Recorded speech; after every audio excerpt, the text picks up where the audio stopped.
안녕하세요. 다오월드입니다. 최근 파이코인 관련해서 정말 나누고 싶은 토픽들이 많아진 것 같습니다. 그래서 다른 타 코인들의 영상들이 좀 잠시 미뤄지고 있고요.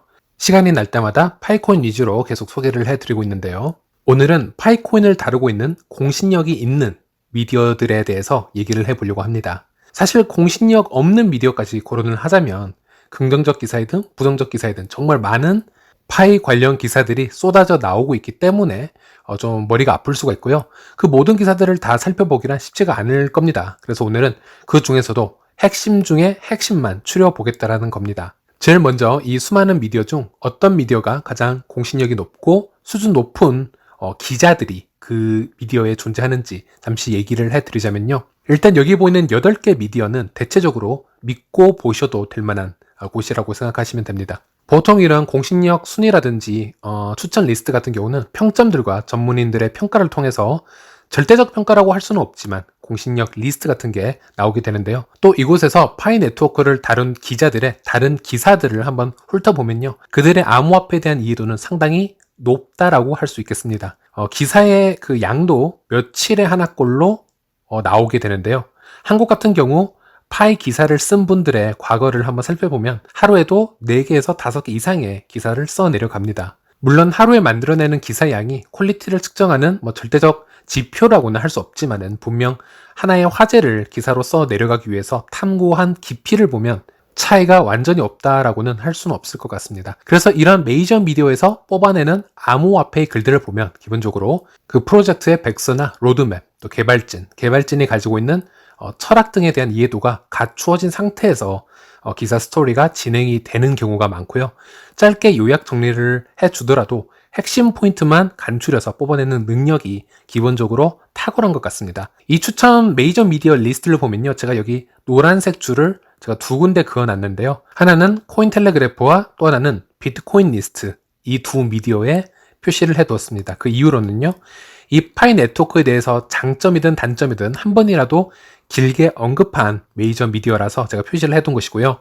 그래서 앞으로 우리들은 파이 뉴스를 한번 보더라도 이런 고급 미디어에서 나오는 소스를 받아보자라는 취지에서 이들이 다루고 있는 파이의 기사글은 어떻게 구성되어 있는지 제가 잠시 보여드리고자 지금 이 영상을 찍게 되었습니다. 여기서 비트코인 리스트를 한번 보시면 파이코인을 대중에게 쉽게 접근 가능하게 만든 파이 네트워크를 소개합니다 라는 타이틀을 붙이고 있고요. 이 기사를 아주 짧게 요약을 해볼게요. 비트코인 같은 경우는 작업 증명의 한계점을 초반에 이렇게 서술을 해주고 있습니다. 또 채굴풀이 가지고 있는 독점의 문제, 그로 인한 중앙화의 문제를 제기를 하고 있고요. 하지만 스탠퍼드 학사 학위를 가진 이 2명의 설립자가 이에 대한 솔루션을 제기하였다라고 화제를 시작을 하고 있습니다. 그들이 개발한 암호화폐는 파이라는 것인데 도대체 파이가 무엇인가로 이야기를 시작을 합니다. 이 프로젝트는 스텔라의 FBA의 변형 알고리즘을 사용해서 이를 풀어나가고 있다라고 바로 핵심을 찔러주고 있고요. 파이가 SCP 합의 알고리즘을 스텔라에서 받아온 것이고 이 SCP는 FBA의 변형 타입이라고 보시면 되겠습니다. 초반부터 메이저 미디어와 그렇지 않은 미디어의 퀄리티가 이런 데서 갈린다라고 할 수 있겠는데요. 이 미디어는 이미 파이 블록체인의 SCP 알고리즘을 이해를 하고 있고 또 개발진이 기술을 증명하였는지는 파이 테스트넷에서 또 긍정적 평가를 했기에 그런 전제하에 이 기사를 써 내려가고 있다는 것을 알 수 있었습니다. 여기서 대부분 한국의 미디어들은 파이는 기본적으로 작업 증명이나 지분 증명이 아닌 다른 이상한 기술을 사용함으로써 말이 되질 않는다라는 논리로 항상 얘기를 풀어가는 것을 볼 수 있었습니다. 정말 대부분의 한국의 미디어가 이런 평가를 내고 있다는 게 한편으로는 좀 신기하기도 하고요. 좀 어이가 없기도 한데요. 블록체인 기술을 모르면 공부를 좀 더 해봐야 되는 부분이 아닌가 좀 안타깝다라는 겁니다. 어쨌든 메이저 미디어에서는 파이를 어떻게 채굴하는지도 상세하게 알려주고 있습니다. 파이 커뮤니티를 확대시켜 나가는데 기여한 사람에 대한 보상이나 파이 블록체인의 SCP 합의에는 신뢰 그래프를 만들어 나가는 게 상당히 중요한데 그래서 신뢰할 수 있는 사람들끼리 그룹을 만드는 부분 또 그런 데서 보상이 올 수도 있다. 그리고 데스크톱이나 노트북에서 파이 노드 소프트웨어를 실행하는 것에 대한 보상 등을 이제 다 설명을 해주고 있고요. 그럼에도 불구하고 현재는 파이 지갑을 통해 파이 테스트넷에서 테스트 파이만 보내고 받을 수 있기에 파이의 현재 가치는 0원이다. 이렇게 핵심도 정확하게 짚어주고 있었고요. 그리고 파이의 KYC 관련해서는 언급을 하기를 파이는 네트워크의 무결성을 유지하기 위해서 KYC 정책을 운영을 하고 있다. 파이코인을 파이 메인넷 블록체인으로 전송을 하기 위해서는 사용자가 아이디 사본으로 확인이 되어야 합니다. 이는 사용자가 여러 계정을 운영을 하거나 또는 로봇이나 가짜 계정을 실행하려는 그런 시스템 남용을 방지하게 됩니다. 이는 또한 파이가 최초이자 가장 큰 검증된 네트워크 중 하나로 성장하고 있음을 의미합니다. 라고 긍정적인 얘기를 남기고 있습니다. 그리고 개발과 로드맵 관련해서는 테스트넷 모드이고요. 공개적으로 접근 가능한 시스템인 파이 테스트넷은 지금 안정적인 활성으로 연결된 10,000개 이상의 노드를 가지고 있고, 이는 메인넷이 출시가 되면 세계에서 가장 크고 강력한 분산 네트워크 중 하나가 될 것이다. 이렇게 얘기를 하고 있습니다. 지금 하고 있는 말들이 다 팩트이죠. 미래 파이의 가치가 어떻게 되었건 간에 세상에서 가장 많은 노드를 가진 블록체인 중 하나가 되는 것은 팩트이고요. 현재 1년 이상 오픈 테스트넷을 운영을 하고 또 수많은 개발자들이 파이 앱을 이 테스트 블록체인과 연결을 해 왔고요. 또 그 중에서 결제 시스템을 테스트해보고 우리가 또 자율적으로 거기에 참가를 해서 실험을 해 보았지 않습니까? 이 기술들이 다 증명이 되고 있었던 것도 다 팩트입니다. 이런 부분들을 꾸밈없이 다 얘기를 해주고 있는 것이죠. 그리고 2021년 3월에 출시된 파이 네트워크의 또 다른 모바일 어플리케이션인 파이 브라우저도 유틸리티 플랫폼과 통합이 됩니다라고 핵심 요소를 다 언급을 해주고 있는 것을 볼 수 있었습니다. 기사의 이 부분을 한번 잘 보시면요. 파이는 메인넷 출시에 천천히 그리고 꾸준한 접근 방식을 채택하고 있다라고 말하는 것이 맞을 것 같다라고 얘기를 합니다. 영어로 slow and steady approach 방식이다 이렇게 표현을 하는데요. 파이의 이런 부분까지 파악을 한다라는 게 좀 놀랍지 않습니까? 그리고 이는 다른 많은 플랫폼과 비교를 했을 때 역행하는 방식이다라고 얘기를 합니다. 그 이유로는 프로젝트가 커뮤니티 구성원 및 개발자와 함께 프로토콜을 반복하고 개선하는 동시에 베타 테스트 버전을 함께 사용함으로써 파일을 중심으로 생태계와 커뮤니티를 개발할 수 있기 때문이고, 메인넷이 출시될 때 이미 사용할 앱의 제품 및 에코시스템, 즉 생태계죠. 그 에코시스템에 만족하는 네트워크가 구축되어 있을 것이라는 것입니다. 파이는 이미 238개국에서 52개 언어로 운영이 되고 있습니다. 라고 얘기를 하네요. 파이가 보통의 ICO 코인들 아니면 상장에 치중된 코인들이 가지는 그 보편적인 단점들을 항상 비판해 왔다라는 것 다들 아마 아실 겁니다. 그래서 그 논리의 핵심에는 처음부터 돈으로 쉽게 분배가 될 수 있는 코인들은 공평한 기회를 제공하지 않게 되고요.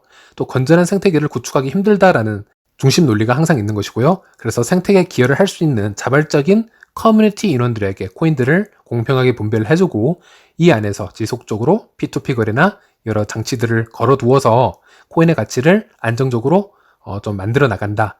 이런 게 파이의 정신이 아니겠습니까? 그리고 개발팀에 대해서는 박사 학위를 가지고 있는 니콜라스를 소개를 하면서 스탠포드 대학에서 블록체인 관련 또는 뎁 관련 수업을 진행을 하면서 그가 블록체인 기술을 일반 사람들에게 제공하는 것이 상당히 어렵다라는 것을 깨달았다라는 부분을 얘기를 해주고 있고요. 그리고 또 다른 파운더이죠. 창디아오는 스탠포드의 인류학 박사이죠. 인간 컴퓨터 상호작용 및 소셜 컴퓨팅, 즉 인간 행동과 사회에 긍정적인 영향을 미치기 위해 기술을 사용하는 방법에 또 초점을 많이 맞추고 있다는 점, 그리고 이 총 개발팀은, 파이의 개발팀은 14명으로 이루어졌다는 점. 근데 현재는 지금 30명으로 늘어났습니다.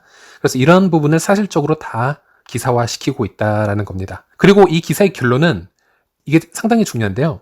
대부분의 암호화폐는 진입 장벽이 너무 높지만 파이는 스마트폰을 통한 무료 보상 방식이기에 쉽고 간단하다라고 표현을 하고 있고요. 하지만 충분한 사람들이 참여하고 파이로 상품과 서비스를 거래할 의사가 있는 경우에만 파이가 실제 가치를 얻게 된다라고 얘기를 합니다. 그런 의미에서 파이의 성공은 충분한 사람들과 충분한 유틸리티에 도달할 수 있는 능력에 결국 달려있다 라고 하고요. 프로젝트가 이 문제를 해결할 수만 있다면 파이는 메인넷에서 출시될 때 성공할 수 있는 모든 기회가 열려있다 라고 얘기를 합니다.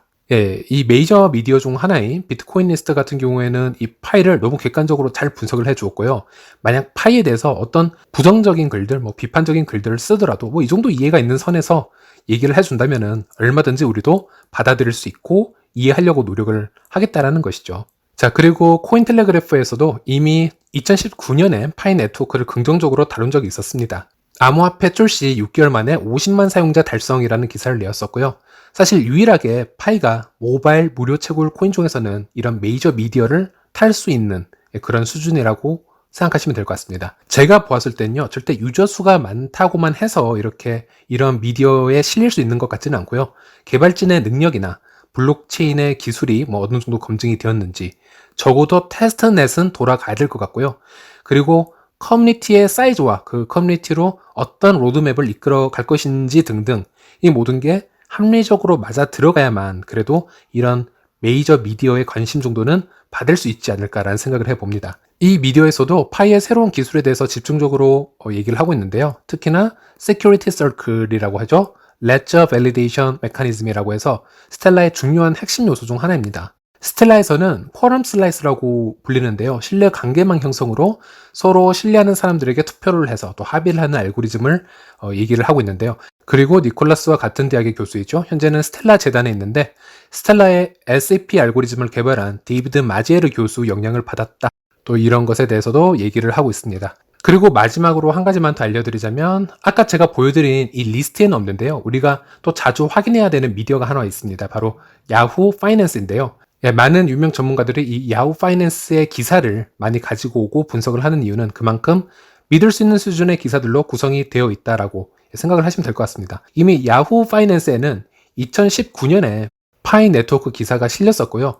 여기서 파이 네트워크는 비트코인 채굴로 인한 환경 피해를 상쇄하려고 한다라는 타이틀로 긍정적인 기사를 냈었습니다. 비트코인의 작업 증명과 파이코인의 LCP 합의 알고리즘을 비교를 하면서 파이코인의 효율적인 면을 강조를 해주었고요. 그리고 올해 3월 15일에 파이 네트워크 3,300만 참여 사용자 달성, 파이데이 2022년에 대량 KYC 솔루션 출시라는 타이틀을 또 내었습니다. 이 KYC는 1인 1계정 원칙 때문에 필요한 과정이며 KYC를 위해서 1파이가 소모될 수 있다는 점, 물론 그 1파이는 KYC를 진행하는 검증자들에게 분배가 될 것이고 또 그런 검증자들은 KYC를 통과한 파이오니어들이면 모두 자격이 있다는 점 등등 KYC에 대한 전체적인 그런 설명들을 객관적으로 잘 소개를 해주고 있었습니다. 그리고 그 뒤에는 파이 네트워크는 2021년 12월 28일에 Enclosed Mainnet 블록체인을 출시를 했다. 즉 폐쇄형 메인넷을 출시를 했다라고 얘기를 하고 있고요. 우리가 어떻게 KYC 검증을 통해서 모바일에 있는 파이 채널을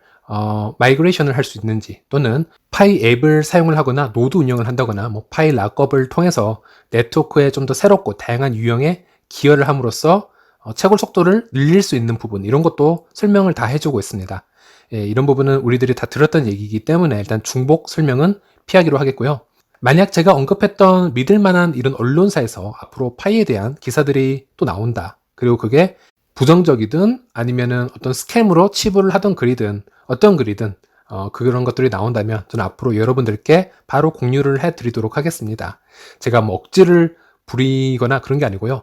이만큼 언론의 수준이 중요하다라는 것을 말씀을 드리는 것이고요. 사실 국내에 있는 분들, 시간이 별로 없는 분들, 그리고 구글 번역기를 쓰셔서 굳이 해외 사이트에 들어가지 않는 분들은 이런 메이저 언론들을 보지 못하고 한국에 상당히 편파적인 기사들, 그리고 수준이 낮은 기사들을 보고 암호화폐를 쉽게 판단할 수 있다는 점, 이런 점을 전 그냥 참 안타깝게 생각을 하고 있는 것 뿐입니다. 참 얼마 전 파이코 팀 공식 계정에서 3,300만 활성화 유저수 발표 관련 트윗이라든지 새로운 채굴 보상 시스템의 시작을 알리는 트윗 이런 거 다 보셨을 텐데요. 어떻게 보자면 이 모든 게 파일 로드맵에서 중요 사건이라고 할 수 있는 부분들이라고 할 수 있겠는데 이 컨텐츠 밑에 보시면요. 태그 표시가 보일 겁니다. 디크립트나 코인텔레그래프 같은 아주 공신력이 높은 암호화폐 관련 뉴스 미디어에도 이제 태그를 붙이기 시작했다는 것인데요. 이런 태그는 예전에는 파이 공식 트윗에서는 볼 수 없었던 방식이라고 보시면 되겠고요. 이거를 해석을 해보자면 예전에는 기술적으로 많은 부분을 밝히지 않고 있는 IT 기업의 스텔스 단계였다고 표현을 하자면 현재는 이제 슬슬 대중에 더 노출시키기에 적합한 타이밍이라고 판단한 파이코어 팀들이 어떤 자신감의 표현이라고 봐야 되지 않나라는 생각이 듭니다. 조만간 더 많은 메이저급 미디어에서 이런 파이 네트워크에 대해서 좀 객관적인 평가를 다루지 않을까 기대를 해보고 있고요. 제가 이런 부분을 말씀드리는 이유는 파이를 바라보는 시각의 다양성을 다시 한번 제공해 드리기 위해서인데요. 틀림없이 해외 미디어를 어떠한 이유로 잘 이용을 하지 않는다거나 공신력이 높은 미디어보다는 좀 더 자극적인 그리고 짧은 미디어들을 시간상 더 좋아하시는 분들이 보는 파이의 가치와 그렇지 않은 사람들이 보는 파이의 가치는 좀 많이 다를 수 있다는 점, 그런 점을 말씀을 드리고 싶었습니다. 그런 관점의 차이를 좀 더 좁혀보고자 이 영상을 만들게 되었었고요. 시청해주셔서 감사하고요. 다음 시간에 다시 찾아뵙도록 하겠습니다.